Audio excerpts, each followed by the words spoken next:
much, Jan, and good morning, everyone. I want to spend a bit of time talking about our last event and the report and recommendations that we published as a result. So I know quite a few of you came along in January. The event was called Celebrating the Older People's Network, Where We Are Now and Where We're Going. And it was a chance for us to take an overview of what the network has done so far and look at how we can build on and consolidate that work.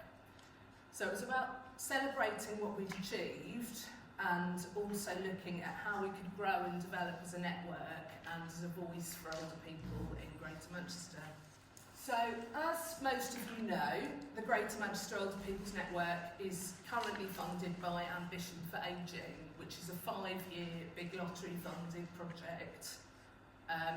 So the programme's now in its 5th year, and that means that from next financial year, the Older People's Network is going to need to look for alternative sources of funding. So we're pleased that Ambition for Ageing have said that they will be able to give us some money in year 6, and the Action Group and myself and colleagues at MAC are already looking at other opportunities, and we're confident that we're going to be able to continue working as a voice for older people in Greater Manchester next year and beyond that. However, another thing that we need to bear in mind is that when the Ambition for Ageing programme finishes, the Older People's Network is going to need to change its focus a bit. So at the moment, one of the key ways that the network influences and champions the voice of older people is through the programme itself. So members of the Action Group attend the Ambition for Ageing engagement panel and are also invited to comment on various different projects that are taking place across Greater Manchester.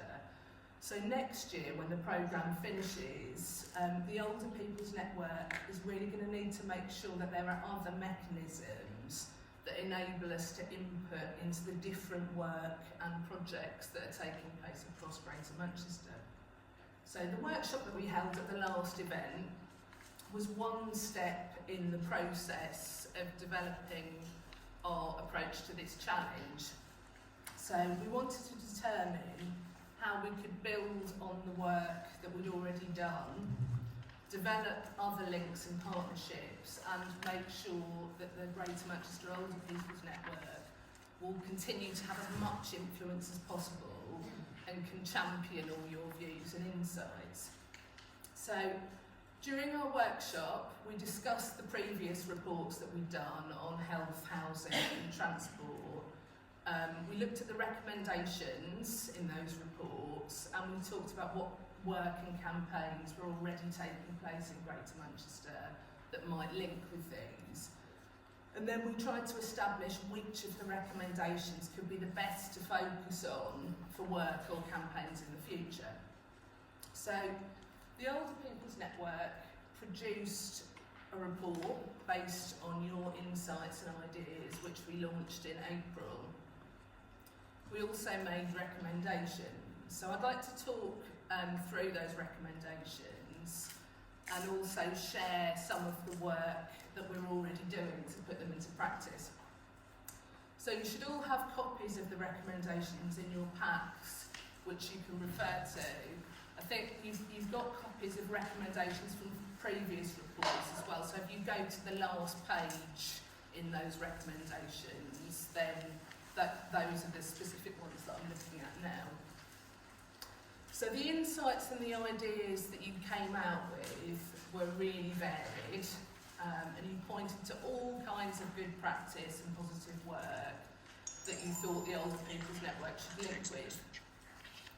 So some of your ideas were relatively specific and related to the work that was already going on within housing, transport or health. Some pointed to more general campaigning principles and approaches or areas of focus that would help us achieve our goals. So Our recommendations were therefore also split into kind of more general ones and then sort of more specific. So the first recommendation is that the Older People's Network should continue to promote recommendations from the reports on health, housing and transport through Twitter and other media to improve public awareness of the issues. So the Older People's Network's been on Twitter for about a year now, and we've got about 450 followers, just a bit more. And although we recognise that actually lots of older people aren't on Twitter, and lots of our members don't use it, we are finding that it's a really good way to engage with other organisations and work that's going on both in Greater Manchester and nationally and even internationally. So one of the ways that we can make sure that we continue to champion older people's voices is to make sure that we use this tool to share the messages from our reports and make sure that they stay on the agenda. We're also planning to start a Greater Manchester Older People's Network Facebook page. We know that more older people use Facebook than use Twitter, so this could be an important way that we could improve public awareness of some of the issues with older people themselves who are not already part of the network. So our next recommendation is about partnership working. So the Older People's Network has a really important role as a bridge and a connector between older people, groups and organisations and strategic partners.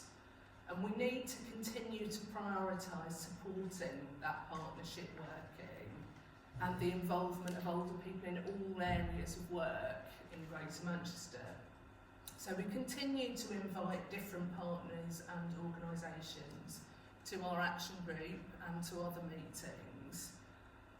In recent weeks, we've offered participation opportunities to our network members with the University of Manchester and NHS England. And we've also been approached by Greater Sport recently, who are looking for an older person to sit on the active ageing steering group. The guide for participation with older people that we're going to be working on this afternoon will also be a tool that will help us encourage partners to work directly and collaboratively with older people in a really positive way. We also recommend that we build on current relationships. So the network's already created really strong links with the Greater Manchester Combined Authority and the Ageing Hub, which is the part of the Combined Authority that leads on all matters to do with older people and ageing. However, particularly in light of the Ambition for Ageing programme finishing relatively soon, we really need to develop these relationships to make sure that we can continue to be aware of what the strategic priorities are and that we're involved in future work. So we met with Paul McGarry and Joe Garsden from the Ageing Hub relatively recently, and they've agreed to have regular input into our action group meetings and to support us with planning these bigger events. And this closer working relationship is really going to help us to develop those better mechanisms that will support our involvement with strategy and policy on a Greater Manchester level. So our next recommendation is to use inclusive and accessible language. So one of the points that was raised in the workshop was that jargon was a really big barrier and that it was a real issue in terms of campaigning and communication, and something that we needed to try to combat. The Older People's Network really needs to set a positive example by making all of our reports and communications clear and straightforward. So another finding was that there was a strong interest in intergenerational issues and work. So we therefore recommend that we focus on intergenerational issues in the future and look to hold an intergenerational event at some point. So last year, Jan and Elizabeth from our action group had the opportunity to input into the House of Lords Committee on intergenerational provision and fairness, which has recently published its report. We thought it was really important to build on this work and make sure that our focus was not just on making things age-friendly, but making them better for all generations. So the next recommendation is, I suppose, a more practical one, and it's to commence working groups. We thought it was a priority to start groups on housing, health and transport to help progress the recommendations from each of the reports and link with future campaigns, groups and organisations and all the work that was going on in Greater Manchester. So our groups have now formed and all of them have met twice, and we've invited various partners to come along, and we're starting to focus on specific issues that we'd like to work on. So, as I said earlier, some of our recommendations were a bit more specific and relate to the work that we might do sort of within those groups. So the next one's about housing, and it says that housing work should include a focus on all-age housing. The Older People's Network should respond to the spatial framework from the Greater Manchester Combined Authority. We should also develop links with Greater Manchester Housing Action, Greater Manchester Housing Providers and Manchester Housing Providers Partnership. So the spatial framework is Greater Manchester's plan for homes, jobs and the environment. And the plan makes various specific references to older people, and we're pleased that the housing group's already done a response to this.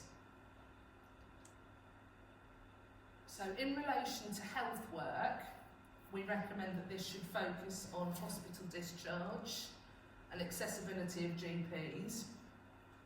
The Older People's Network should also engage with the health priorities identified in the NHS 10-year plan. Then, in relation to future transport work, we should include a focus on age-friendly training for transport providers and the development and dissemination of charters for different modes of transport. We've already started working on this in our transport group, and we had Lou from Levens Human Spy came to our last meeting to talk about the taxi charter that they've developed there. So all of our working groups have started working on the different agendas as a way of championing the voices of older people and the network members through various different projects that are taking place in Greater Manchester. Further to the more specific recommendations, your insights pointed to the fact that there were many other areas, so not just health, housing and transport, where older people wanted to have a voice. So we therefore recommended that the network should also focus on work in other areas that emerge as new priorities, and that we don't kind of limit ourselves to 3 specific areas. It's also important that we continue to balance that wider Greater Manchester focus with work that's happening on a more local level, and to develop links with smaller groups in local areas to ensure that we're a representative voice for the whole of Greater Manchester. So the event that we had in Lee a couple of weeks ago that Jan referred to earlier is a good example of how we're sort of starting to do that. So we're confident that by using these recommendations as a guide, the network can grow and develop through the rest of this financial year. to make sure that it continues to champion the voices of older people and that it sort of maintains its relevance after the life of the Ambition for Ageing programme, and that it's an important part of its legacy. So there's one recommendation that I haven't covered yet, and this is about continuing to focus on the good. So the Older People's Network is very much about positivity and celebrating older people. So we champion the voices of older people as a force for good and as a way of making things better for everybody. So our final recommendation states that we should share positive stories about older people and your contribution to society and promote positive images. So we should also prioritise challenging negative portrayals and the use of ageist language or stereotyped images.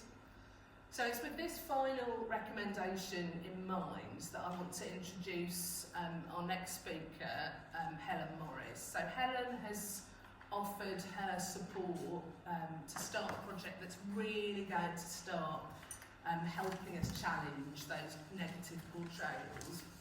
So she's going to give a brief overview of the work that she's going to be doing and explain how you can get involved. So welcome, Helen.